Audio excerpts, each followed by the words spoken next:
What if I told you that high school, that thing that everyone must go through, is actually one of the biggest reasons that kids feel unprepared, lost, and disconnected from real life? Well, today I'm going to challenge everything you think you know about secondary education and talk about a better way. Hello, my name is Janae Daniels. I'm a wife, a mother of 6, and a former middle school teacher turned homeschool mom. I have kids in their 20s all the way down to elementary age. I'm here to help your family leave the system so that you can take the hearts and minds of your children back. Welcome to the School to Homeschool podcast. The question over the last few weeks that I've asked myself is high school really necessary, or is there a better alternative? And a couple of things happened to make me ask this question. The first thing that happened was that I was approached by an enrichment program. She said, Janae, could you talk to some of the parents for this enrichment program? The enrichment program goes up to like roughly 6th grade, but she wants to expand it into middle school and high school. And she said, a lot of the parents that I have at the enrichment program want to put their kids in when they get to middle school and high school because they want their child to have a more rigorous middle and high school experience. Can you talk to them about your experience having been a secondary education teacher and having had adult children that went through public school and homeschooling your last 4 and pulling them before high school? For those that are new to my podcast, I was not always for homeschooling. I was a middle school teacher.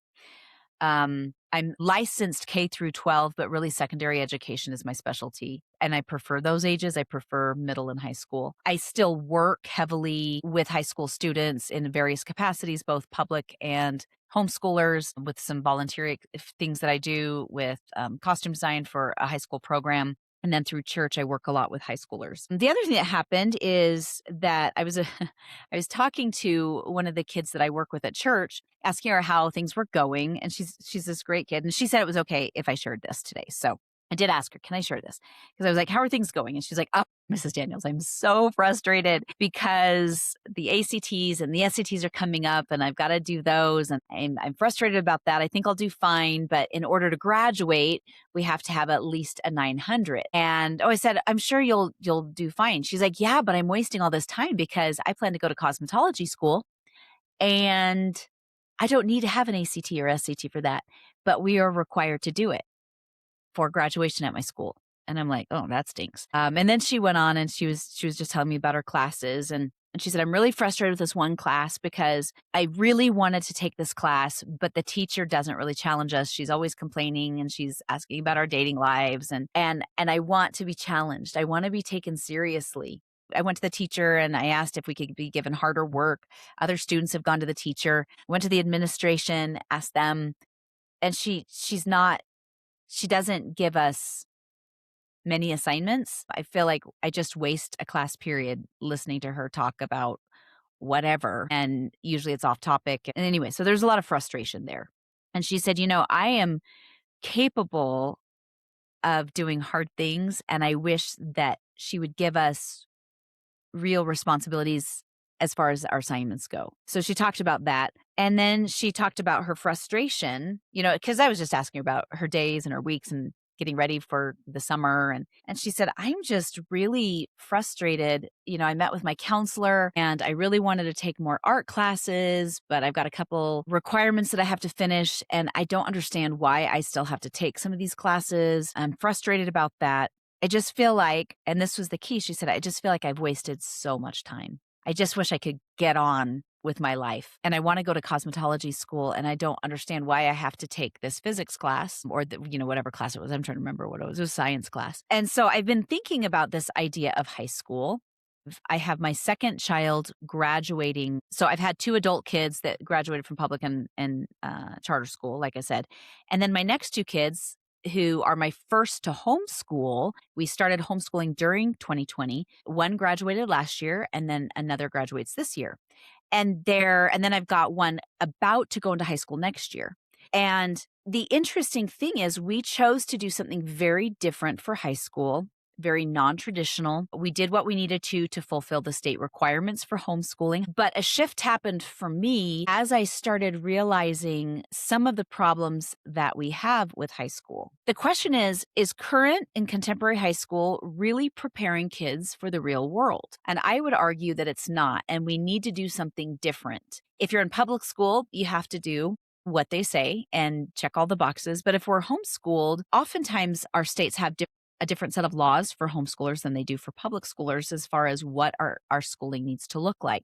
But I want to give some alternatives that I believe are better. And we're going to get into why in a little bit and what those are. But I believe that the way that high school is currently structured does a great disservice to our children. Right now, the illiteracy rate is unbelievable. Statistically, 19% of high school graduates are coming out functionally illiterate, not being able to read at a fourth grade level. It's graduates. It's not dropouts. It's not homeschoolers. That's graduates from public school, high schools.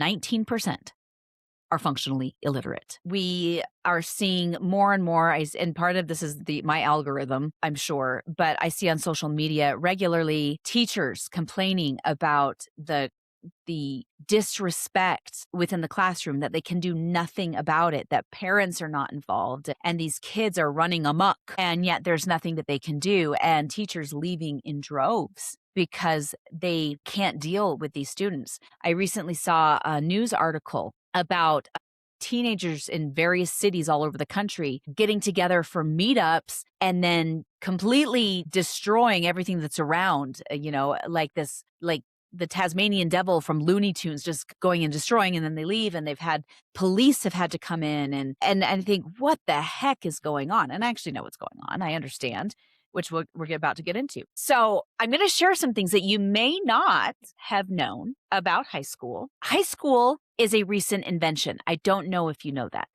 have known that. Historically, what would happen is when children would go, predominantly they'd learn to read.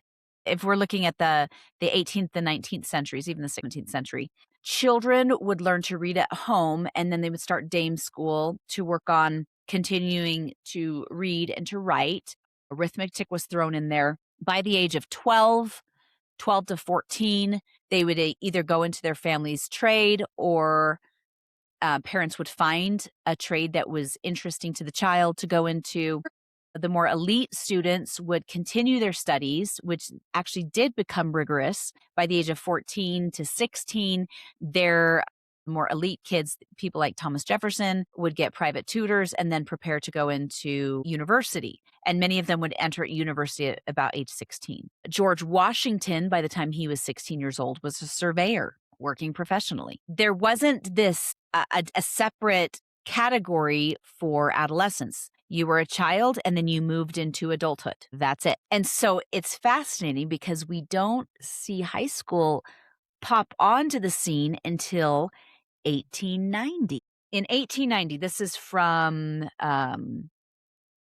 the U.S. Commissioner of Education report from the early 20th century data. In 1890, only 6.7% of 17-year-olds graduated from high school. By 1930, that figure had risen to 29%. And then by the 50s, most of the students were enrolled in some sort of a high school program. Okay. I want to pause that for a second and talk about a thing called attachment. Now, I've done a whole podcast episode on attachment and how do we get our kids' hearts back. I get this information from Hold On to Your Kids and the work of Dr. Gordon Neufeld, who is a world-renowned attachment psychologist, and Dr.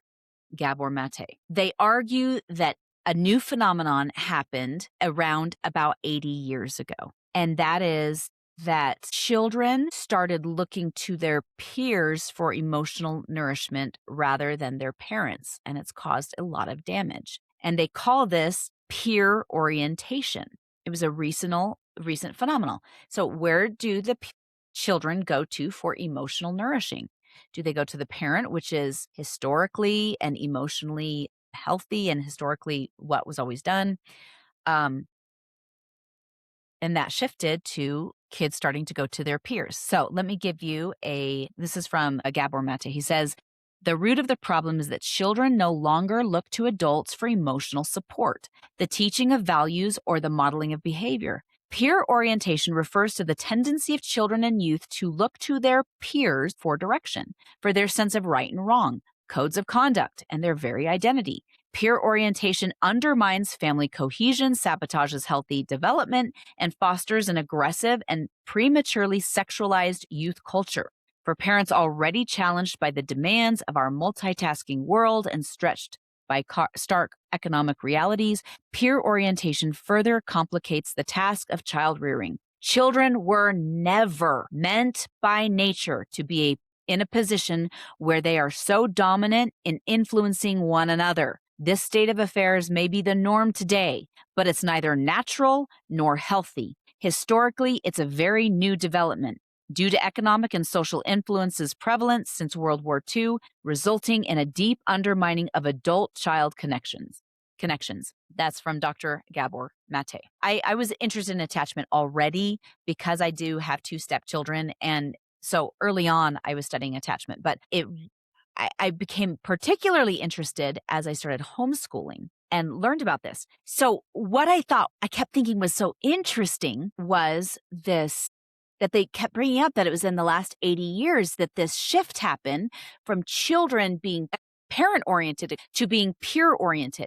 And this idea of kids wanting to rebel against their parents was a recent phenomenon. But yet we think it's normal. Like for years, I thought it was normal. Like, oh, they're being rebellious. Well, that's normal. That's how teenagers are. They get rebellious. They only want to spend time with their friends, only to discover that that is unnatural and it's recent. What the heck? Well, when I started delving into the history of education, it became very, very clear what may have caused it. And seems to be this is my contention, that there is a direct correlation, I would say even causation, between the advent of high school and this idea of peer orientation taking root in the hearts of teenagers. So let's go over the timeline.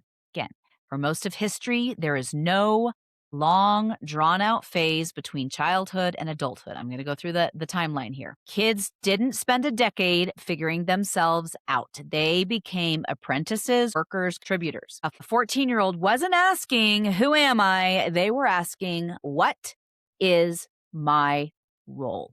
Okay, a shift happens. 1904, G. Stanley Hall publishes Adolescence. He's a psychologist. He's also a eugenicist. He's quite the character if you want to study up on him, G. Stanley Hall. He also heavily influences progressive educators like John Dewey. One of these days, I'm going to do a podcast on the progressive era of education and John Dewey. I haven't done it yet, but I want to nail down a few things research-wise before I do. Okay, because it's a mess, because they're a mess. And if you're in education and you're listening to this and you're like, what? No, I was always taught John Dewey was awesome. I'm sure you were, because they're still touting his stuff. And that's one of the reasons we've got the problem in education today. Thank you, John Dewey. Not that everything that he did was wrong or bad, because there are some principles that he believed in that I am like, no, I agree with that. But a lot of what he did was not for the benefit of children. It was just advertised that way. And advertising is not always true. Okay, so 1904, G. Stanley Hall publishes Adolescence. He writes Adolescence in a New Birth and describes it as a time of storm and stress. And this is a turning point, that young people are no longer seen as emerging adults. So this idea that kids are no longer emerging adults comes in the early 1900s for some people. He sees people as unfinished humans who need supervision, protection, and management.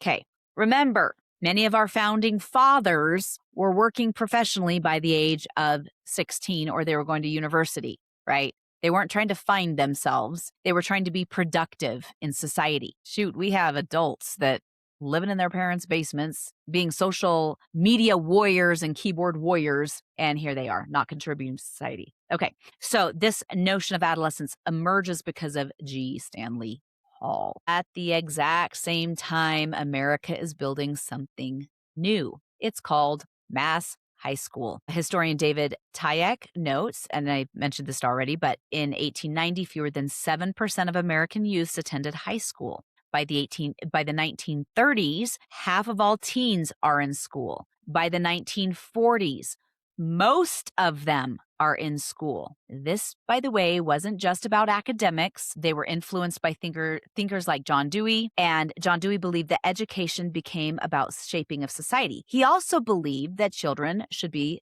of the collective, that they shouldn't belong to their parents emotionally and be taught morals by their parents, but rather by those that are authority figures in government. Okay, there we go. Education is a social process, he writes, in democracy and education. And a major decision changed everything. They started grouping kids by age. By the way, the Industrial Revolution, second Industrial Revolution is going on.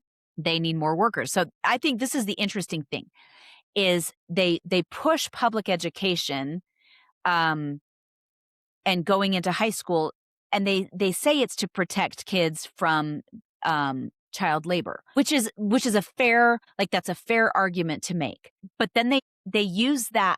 I feel like that was used as a way to get their foot in the door when it actually was never about protecting them from industrialization, because the industrial titans said that they wanted better workers, better people that would do more what they were told, and they needed to start early. And so the education, and it was the industrial titans who financially backed this form of education. So you go, wait, but I thought that you wanted to protect children from going into the workforce and from being exploited. And yet they just changed their tactics. No, instead they're going to train the children so that when they become adults and more efficient in the factories, that they'll do what they're told. Okay, so we see that shift happen. Okay, so then we see the birth of the teen culture. By the time we see kids segregated by age, which is like, seriously, like, now we think that's normal. But if you think about it in the context of how our brains and learning work, wouldn't it make more sense to divide kids by interests, or those by you're going a little bit faster so we can push you ahead further. The one-room schoolhouse actually did a good job doing this, where the older kids would help the younger kids, and if a child needed to progress, they progressed faster. Those that needed more help would slow down, and the older children would help the younger children, or those that were more advanced would help those that were less advanced. That was actually a good thing, the way it was set up. But the one-room schoolhouse gets replaced during this period. My husband's great grandmother is 102. She's about to turn 103. She totally has her wits about her. And we've talked about that. She went to a one-room schoolhouse in the 1930s. Okay. And they were not grouped by age, by the way. So she did end up going through high school. And I thought that she graduated at 18. And she's like, no, I graduated like at 16 from the high school. She's like, it was a lot younger. Okay. So for the first time in history, by the 1940s, millions of young people are separated from adults. They're placed with same-age peers. They're spending more time together, and something new is formed. Historian Paula Fass writes, the high school became the center of a new youth culture. She writes this in The Damned and the Beautiful. Okay, so this perfectly coincides with when we see peer orientation and this creation of this thing called adolescence and teenagers starts to emerge and appear. By then, sociologist James Coleman observed the adolescent society has its own status system. So kids are no longer moving into adulthood. They're no longer preparing for adulthood. They have their own ecosystem for the first time in history. And we see that with the advent of high school. Kids stopped looking to adults for identity, and they started looking at each other. Again, we see this emergence of peer orientation versus parent orientation. By the 1950s, it's undeniable. We see it in films like Rebel Without a Cause. We see it with Elvis Presley. The teenagers now have their own music. They have their own style. They have their own rebellion, but in a separate world. They're no longer moving into adulthood. Again, it perfectly coincides with high school during those years when historically they were working alongside adults to learn a trade or to be tutored to become thinkers and theologians and whatever, whether they took the elite path or the working man path. And I'm speaking of the United States specifically. That was no longer the case. Suddenly we've isolated them from adults and put them into, what's the word? It's not faults. It's a simulation, right? School is more like a simulation as opposed to real life. What this does is it removes real responsibility from the kids, isolates them from adults, and surrounds them with their peers. Should we be surprised that they create a culture of confusion, comparison, and pressure? By the way, as high school emerges over time, we slowly see an increase in anxiety and depression. And now we have all sorts of problems going on with emotional and psychological issues with teenagers. So instead of kids actually preparing for adulthood, we have kids that are taking classes they may not need, decided by bureaucrats in Washington who decide this is what you need to study. They're getting it from, quote, professionals, at the teachers' colleges. Like, these are the things that the kids need. But yet what we're seeing is kids not coming out prepared. They're not coming out ready for the real world. Shoot, there's kids coming out not even being able to cook, be able to do basic life things, take care of themselves. So here we have these 4 years being wasted. And as I've noticed, like personal anecdotally, I don't know if that's a word, but I'm going to use it as a word. I talk to teenagers all the time and they want more responsibility. They want to be adults. They want to be recognized as having their own thoughts and ideas. I know that there's a lot of kids that struggle out there and teachers that are struggling with these kids who are peer oriented. Hence we get the mass destruction and police being called and disregard to adulthood and teachers leaving because teenagers are disrespectful. Well, of course, they're peer oriented. That's the result of peer orientation, right? Is that they don't attach to adults. So they don't listen to adults. They listen to each other, and they're emotionally not capable of guiding one another when they're emotionally the same age, right? High school has done this. Yet there are kids who recognize that there's more out there. And I feel like we're floundering these years by making them take certain classes, by this idea of just in case learning versus just in time learning. What is that? I think I've talked about it on a previous podcast. The way that we approach education today is just in case you need to know that you're in a lab somewhere. Connor Boyack talked about this on an interview I did with him. Just in case you're someday in a lab somewhere, you need to know this formula, you better memorize this particular formula. Now, I'm not talking about memorization of necessary facts like multiplication, division, subtraction, spelling, and grammar rules. That's not what I'm talking about. I'm talking about more advanced concepts. Just in case you might be in a lab somewhere, you need to know this formula. Just in case someday you want to go into this, you need to take all these biology classes or all these physics classes or chemistry classes or algebra 2 or whatever. It's a just in case learning model versus a just in time learning model where it's when we need it, we take it. There's a whole segment where Elon Musk talks about, he was interviewed. And for those who don't like Elon Musk, I think you'll still find what he had to say valuable. I was very intrigued by it. He was talking about learning and he said, what we do in essentially what we do in school, I'm going to grossly paraphrase. What we do in school today is that we're like, this is a screwdriver. This is the history of a screwdriver. This is why a screwdriver is great. Screwdrivers are awesome. This is, we use them as different tools. And then they get into the real world and we don't know when to use a screwdriver versus saying, okay, here's an engine. We're going to take apart this engine and we've got this problem. The engine is apart. How do we build this engine or put the engine back together? Okay. So we're going to take these pieces. You need a screwdriver to put this piece back together. So this is what a screwdriver is. This is how you use it. Okay. We need a wrench. So rather than learning about the history and taking classes in the history of wrenches, we need a wrench to put this engine back together. Now we're going to put it back together. And this is how you use the wrench. That's how real education should work, right? But instead we take algebra 2 and we don't see the connection of how do we actually use algebra 2 in real life? By the way, the maths and the arithmetics that they taught prior to the advent of high school, prior to the progressive educators' takeover of the system, the math was taught practically. This is how and when you use it. This is how the math is used. It's practical math. And then those that really wanted to go deeper into the study of physics and things like that would, as it came along, they would study those principles and those concepts because they learned them in connection with how they're used. Like it was integrated. That's gone.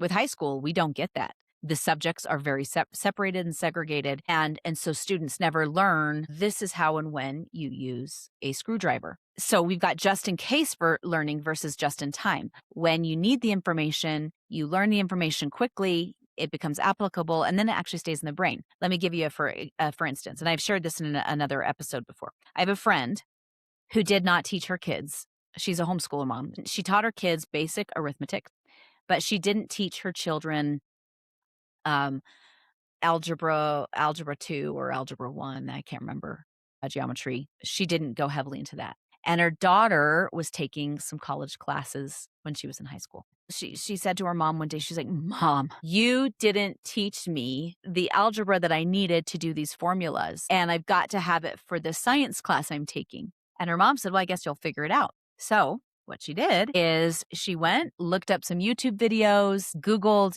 how do you solve these equations, learned the equations, and was like, "Oh, these were actually not that hard." Right? When she needed the information, she found the information, used those equations, and put it into practice. And she still remembers the equations because she had to use them in a practical sense for this other class. So she saw how the science and the math were related. We don't do that with our kids. Instead, we keep them separated. And it's equivalent to us being like, just in case someday I buy a Ford, I need to read the owner's manual of how to fix it, right? We don't do that. Instead, we go, oh, okay, the check engine light came on. We got to go diagnose the problem and then fix it. I found out my air filter needed changing. And guess what? I hadn't studied about air filters prior to that, but I learned how to change an air filter really fast when I needed it. I didn't need to read the owner's manual and study all about air filters, right? That has to be the approach that we take to education because that's when education really sticks. Okay, so what do we do? What do we do for high school? If we don't do, you can go the standard route, y'all. You can you can homeschool your kids and have a rigorous high school curriculum with, where they take physics and this and that and the other. And again, I'm not saying don't follow your state laws. In Colorado, our state laws are that they have to learn some science. It doesn't specify which or how much or what. They have to learn mathematics. It doesn't say which or how much. And so because my state laws were liberal enough for me to make some hard decisions as a parent, I decided to ultimately try something different. At the beginning with my son, we did concurrent enrollment.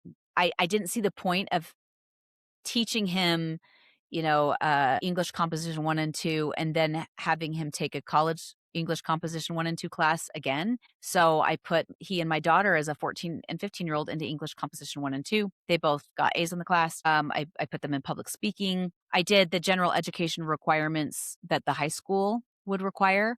And I figured, why not have them work towards a degree? So that's one option. So that's what we did. My daughter continued with concurrent enrollment. She'll finish next year. She took a year and a half off, and we did some other stuff for her education, but she helped my husband flip a house and things like that. But she'll finish next year. She graduates this year from our quote homeschool, but then she'll finish her degree within the next year. So my son, on the other hand, decided that he didn't want to continue with concurrent enrollment, that he wanted to do some other things, that he wanted to really discover what he wanted to go into. And I was put under I got a lot of flack for it. Frankly, if people were like, "Well, aren't you worried he won't get into college?" Well, no, he could continue at the state college and then transfer if he wanted to, So I wasn't concerned about him getting into university. He would be fine. But I did want him to have a more rich experience. And I started to look to the past. So I'll come back to my son in a moment, but I want to talk about how they used to do things and why we need to bring that back. So when I say used to do things, I'm talking about pre-1890, before we see this advent of high school. Again, 1890, only 7% are enrolled in high school. Sorry, 6.7% are enrolled in any sort of high school. What were they doing instead? Well, As I mentioned, by the age of 14, they were looking into doing apprenticeships, internships. Well, I don't think they called them internships back then, but that's what we call them today, apprenticeships, internships. We are looking into having mentors teach us things. They would, again, those that were the elite class would go more deeply into studies. They would have tutors and mentors that would deep dive into things like philosophy, ethics. They would explore, if they were interested in the sciences, they would go deeper into the physics and the sciences and things like that. What I find fascinating is our first president, and there were other presidents like Abraham Lincoln, who were considered from the working class. Then we have like Thomas Jefferson and John Adams, who were from the elite class. And so in the United States, even though the education looked very different, that opportunity for entrepreneurship, that opportunity for leadership was absolutely there for whatever path you chose to take, whatever the kids decided to, wherever they decided to go. Benjamin Franklin, at the age of 12, started apprenticing with his brother in the print shop, which heavily influenced him in the future, but then he also became an inventor, and he was awarded an honorary doctorate, and he continued his studies because he liked to read. But his dad was worried about him because he hadn't decided by the age of 12 what he wanted to go into. He felt like he was just kind of floundering. And again, back then there wasn't an adolescent culture. It was childhood, and it moved you into adulthood. So I asked ChatGPT to compare the past with today. And this is what it gave me. Before high school was institutionalized. Pros: stronger adult attachment, teens worked alongside adults and family trades, apprenticeships, anchoring identity in real relationships rather than peers. Dr. Gordon Neufeld, as I mentioned before, argues children are designed to attach upward to adults, not horizontally to peers. They had an earlier sense of purpose. Adolescents contributed meaningfully to farm, trade, home economy, reducing aimlessness. I mentioned one of the girls at my church talking about that. She's like, I want real life experiences. Like I want real responsibility. She felt that. She wanted it in her assignments even. Okay. So also they were less peer driven. There was less peer driven anxiety. There was no mass grouping by age. There was fewer status hierarchies and social comparison loops. The cons: there was less recognition of adolescence as a distinct developmental phase. It could mean that emotional needs were overlooked. Maybe. There was higher exposure to adult burdens early, such as stress, labor, and responsibility. I don't know if that's a bad thing, but that's what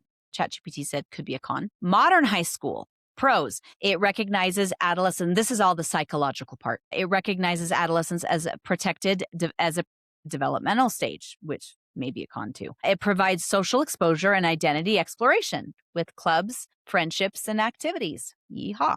Cons: peer orientation dominates. Identity shaped more by peers than adults. Higher anxiety, depression, and social comparison linked to age segregation and constant evaluation. Artificial environment delays meaningful adult integration. Gabor Mate emphasizes that disconnection from authentic relationships contributes to stress and mental health struggles. Okay, 2, moral formation. Before we had high school, the pros, this is pre-1890s, character formed through real responsibility, work, family duty, community contribution, moral development tied to consequences in real life, not abstract rules, intergenerational influence reinforced values. The cons: moral formation varied widely depending on the family community. There was less standardization. By the way, I argue less standardization is better than standardization because we are not cattle, right? We are not oil. We are people. So we are different. Other cons: some environments reinforced harmful norms without challenge. Modern high school, as far as moral formation goes. The pros: exposure to broader perspectives, diversity of ideas and cultures. I would argue that's not true because a study was done in the majority of teachers and professors. We have more left-leaning teachers and professors than right-leaning. So I would argue that there's not necessarily a diversity of ideas. I think that they end up in a vacuum chamber. Pro: you can argue with me. I know you're going to put it in the comments anyway, so go ahead. Argue with me. I don't care. Pros: formal ethical discussions, literature, civics, and history. Okay, so high school allows you to have ethical discussions. Cons: you have moral relativism, often replaces rooted moral frameworks, which they had before. Character formation becomes abstract, discussions versus lived responsibility. Peer culture often overrides family values. So there's the cons of this modern high school narrative. Number 3, developmental or biological and social maturity. Before high school, gradual integration into adulthood, teens moved into adult roles more naturally. Skills developed in real contexts, craft, trade, homemaking, entrepreneurship. There was no artificial extension of dependency. They naturally moved into independence. Cons, some youth were forced into adult roles too quickly. So there was child labor that happened. The less protection from exploitative labor conditions, especially during early industrialization. That's a fair con. I was reading somewhere that said that kids they said, please don't send us to school. We'd rather work in the factories. Anyway, that was during the industrial age. I digress. Modern high school, some of the pros, and this is again, we're discussing developmental, biological, and social maturity. Protects against premature labor exploitation, a major goal of the early reformers. Again, I think that was a front. Like a lot of times they'll do fronts like, this is what it's about. No, it's not. Like abortion, like, oh, this is healthcare for women. No, it's not. You want to have a mass genocide. Thank you very much, Margaret Sanger. And you're not even quiet about it. Another pro, allows extended time for cognitive development. Okay. Cons, delayed adulthood, extended adolescence. Many reach their 20s without real world competence. They lack responsibility, and thus resulting in a lack of resilience and initiative. Development happens in simulation, tests, grades instead of reality. Okay. Number 4. The monetary effects that high school has had. The pros, teens often economically were more productive, they had apprenticeships, they were earning money, they were contributing. There was no cost of mass schooling, infrastructure, skills directly tied to livelihood. The cons, there was limited upward mobility for some without formal education, income often tied to local economy or family trade. By the way, now that we have the information, we're in the information age, and we have resources for learning at our fingertips. That limited upward mobility for some without formal education is now obsolete. Okay, modern high school. The pros, it prepares for higher education and specialized careers, which that could be argued as well, because I know lots of homeschoolers who have gotten into Ivy Leagues and have specialized careers, and they didn't ever formally go through a high school experience. Standardization enables large-scale economic systems. Yes, we need lots of high school teachers and high school textbooks and high school administrators. So that enables for more jobs, I guess. Cons, it's high cost, taxpayer-funded systems, and delayed earning for years. Opportunity cost, 4+ years not spent building income-producing skills. The cons of contemporary high school, credential inflation. High school diploma is now a baseline. It is not an advantage. Intellectual development. Before the high school system, the pros, applied learning, math, reading, reasoning, used in real context, building, farming, trade, entrepreneurship. We had an apprentice model, mastery through doing, often deeper retention due to the necessity of application. So they remembered things longer. As I mentioned with my friend's daughter, who was like, I need this now. I remember it. She still remembers it. Cons, uneven access to advanced knowledge, science, literature, higher math, dependent on mentor quality, which again, we live in the information age. So those have become obsolete, and we can find mentors as well.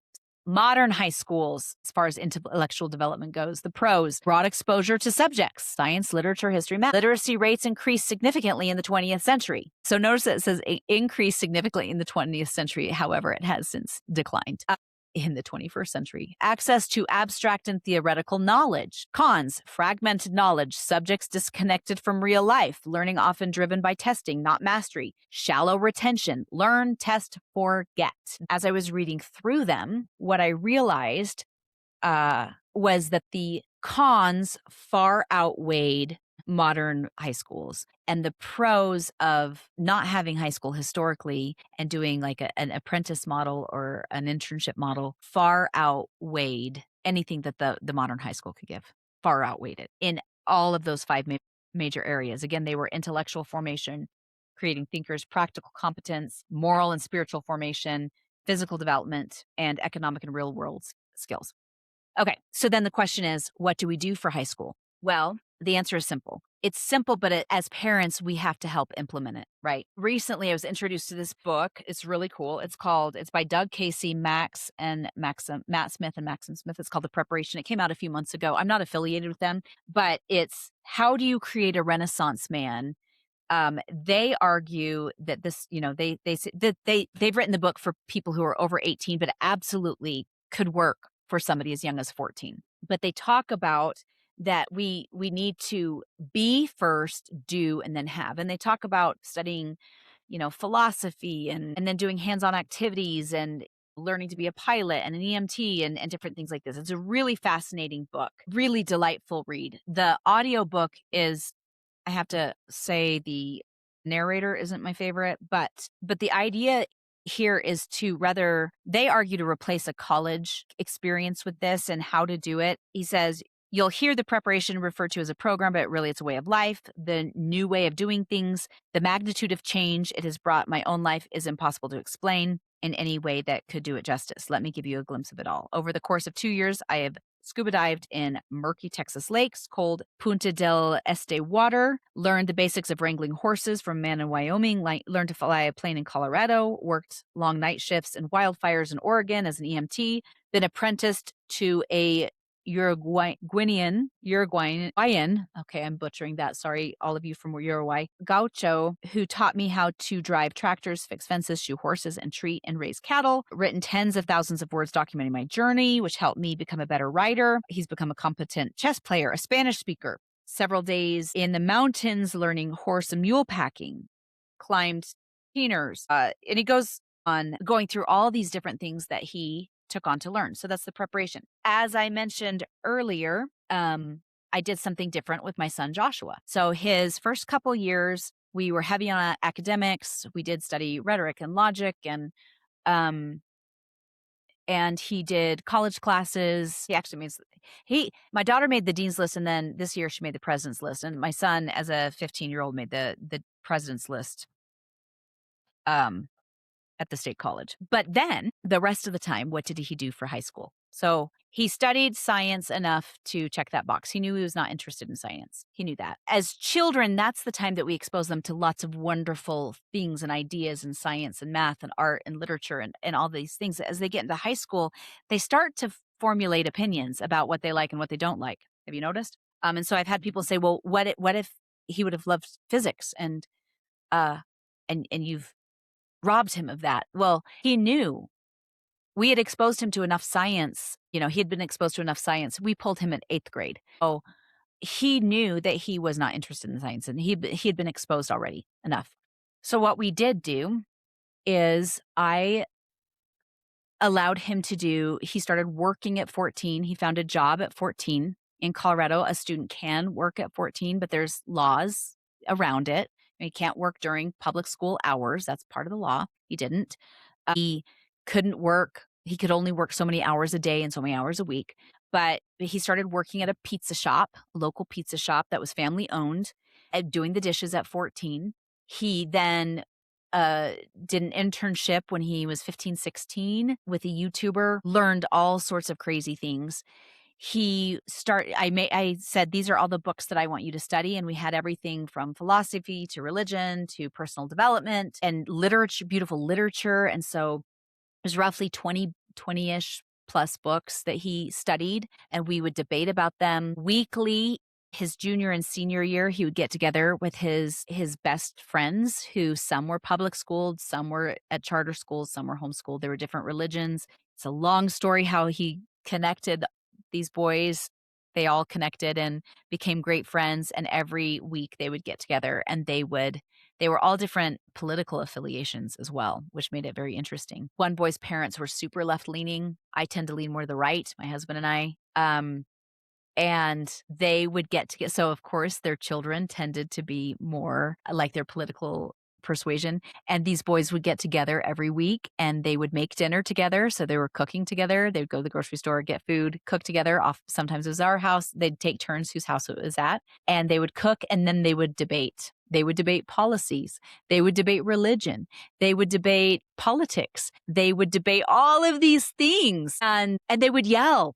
and, just really know this. And they were developing rhetoric skills this whole time. They did it for fun. One of the boys ended up becoming like a national, he won like the national debate competition or something, one of them. But an interesting thing happened. My son's senior year, one of the boys called and said, "Mrs. Daniels, can I come and interview you?" He was the only one he was 18 before the elections. And he said, "Can I meet with you and Mr. Daniels to talk about who you're going to vote for and why. I'm particularly interested on the local level because that has the most direct impact on us. But I want to make an informed decision. So I am meeting with all of my friends' parents because you all have different political persuasions." And so we did. And he said, I said, "Well, I'm very impressed, James, that you want to do this." And he said, "Well, I want to make an informed decision. And all of our debates have caused deep reflection in me that I want to make sure." He goes, "I've already met with my own parents."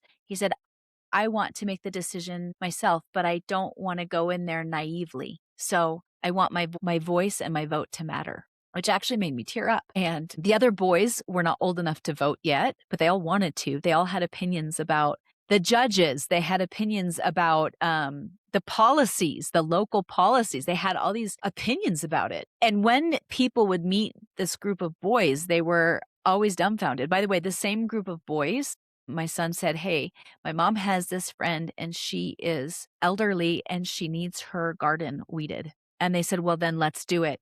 So this group of boys, again, they weren't all homeschooled. Some of them were public and some were chartered and some were homeschooled.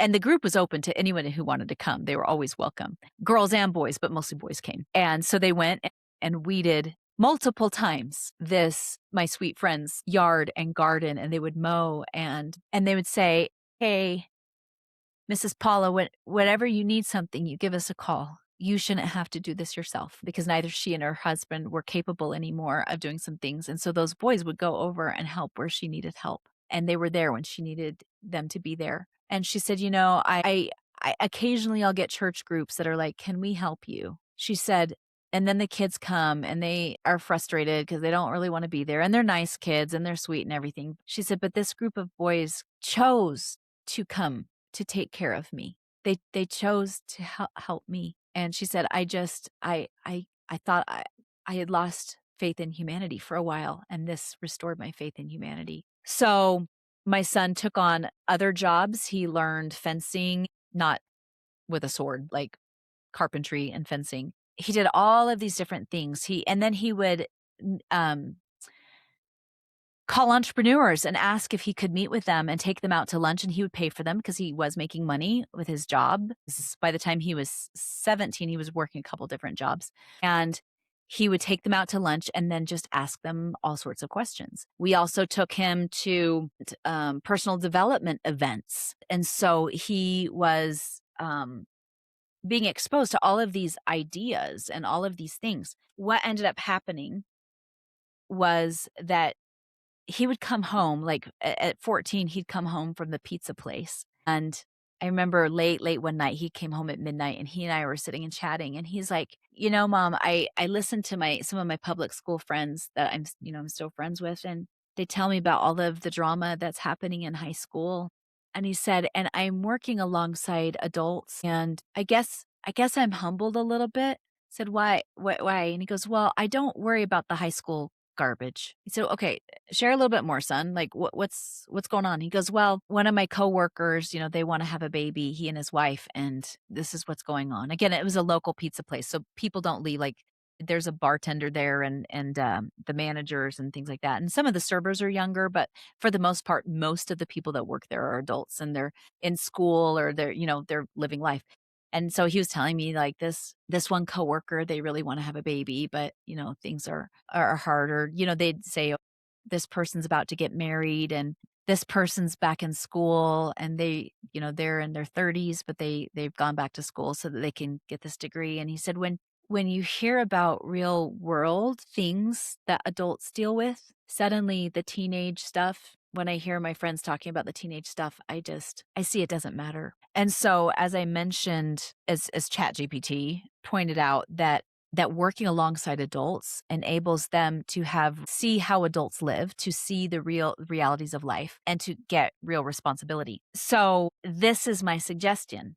If you're worried about high school, fulfill those requirements as best as possible that your state has on the first couple years, but then help your child move into adulthood by exploring more things like internships. My current son, who's about to turn 14, has been doing an apprenticeship in a cabinet shop a few hours a week.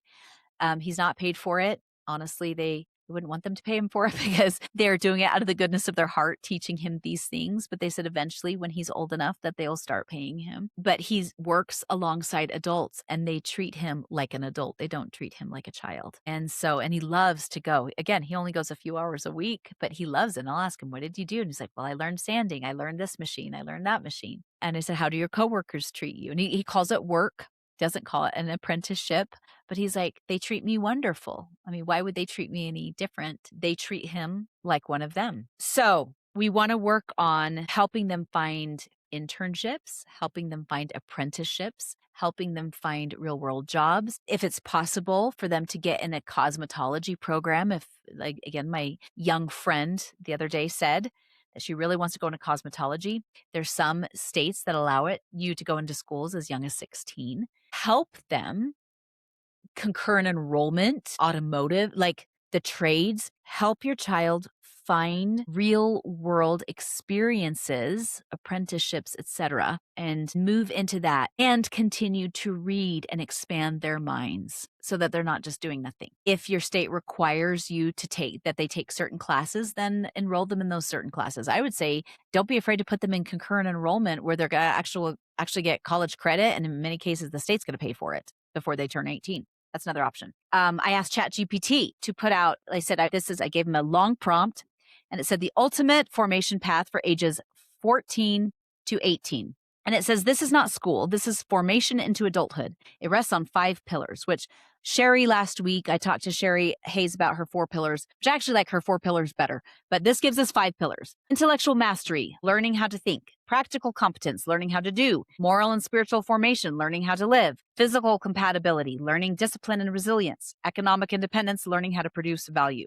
Number 1, intellectual formation. We want thinkers, not test takers. This is where our current school system fails. We want them to learn logic and reasoning, which my son Joshua was able to learn through debating with his friends on a weekly basis. Rhetoric, speaking and writing persuasively. So he did take a speaking class. Philosophy, truth, ethics, meaning. I had him read philosophy books. A great one to start with if you love the Stoic philosophy is Meditations by Marcus Aurelius. Or if you want something that's a little more contemporary with Stoicism, anything by Ryan Holiday, like The Obstacle is the Way. Fabulous book.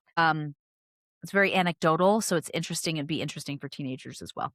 History, help them learn patterns, cause and effect, human nature. We watched a lot of documentaries, which did a springboard into learning more about historical things. Mathematics, not busy work, real world problems, which he learned with the carpenter. When he was working with the carpenter, he had to apply some of the mathematics that he had learned. Science, first principles and not memorization.